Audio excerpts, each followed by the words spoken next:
ఇవాళటి కథ మద్యానికి మాటొస్తే. చావు బతుకుల మధ్య ఉన్న ఒక వ్యక్తి భార్య మద్యంతో ఇలా అంటుంది. నీ వల్లే నా భర్త ఈ స్థితికి వచ్చాడు, నువ్వు వ్యసనంగా మార్చుకున్నావు కాబట్టి ఈ రోజు చావు బతుకుల మధ్య ఉన్నాడు అని మద్యాన్ని నిందించింది. అప్పుడు మద్యం అంటాడు, పిచ్చిదానా, మొదటిసారి నీ భర్త 16 ఏళ్లప్పుడు అమ్మాయి ప్రేమించి మోసం చేసిందని చద్దామనుకున్నాడు. కాని నన్ను పుచ్చుకున్నాక దానమ్మ ఇది కాకపోతే ఇంకొకతని బతికించి పంపాను.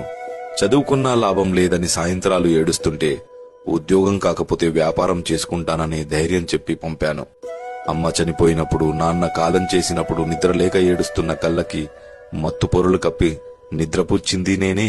మోసాలను మన్నించేలా, కష్టాలను భరించేలా, వెన్నుపోట్లను తట్టుకునేలా ధైర్యం ఇచ్చింది నేనే. పట్టించుకునేవాడు లేనప్పుడు, పలకరించేవాడు కరువైనప్పుడు స్నేహితుడిలా నిలిచింది నేనే. సంసారం ఈదలేక, పెట్టే బాధలు చెప్పుకోలేక చేతగాని దద్దమ్మ అని అంటుంటే ఎక్కడ ఉరితాడికు దగ్గరవుతాడో అని బాధను మరిపించింది నేనే, ఇంటికి పంపించింది నేనే. అన్ని సందర్భాలలో తనకు జీవితం పైన ఆశ ఉంది కాబట్టి నా మత్తును మరుపుగా భావించి ముందుకు సాగాడు.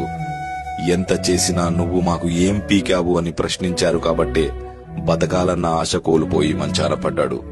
మందు వికటించి కాదమ్మా, మనోధైర్యం లోపించి చనిపోతున్నాడు నీ భర్త. గాజు సీసాల మధ్యలో పడుకున్న గాయం తెలియని వాడికి తూటా లాంటి మాటలతో మనసుని ముక్కలు చేశారు. అమృతం తాగి అబద్ధం చెప్పిన వారి కథలు వినుంటారేమో గాని మందు తాగి అబద్ధం చెప్పిన వాడి కథ ఎవ్వరూ చెప్పుకోరమ్మా. స్టోరీ నచ్చితే లైక్ చేసి ఫాలో చేయండి. మిత్రులారా, వేసవి పెరిగింది. వీధిలో ఉన్న జంతువులకి కాసిన్ని నీళ్లు పోసి వాటిని ఆదుకోండి.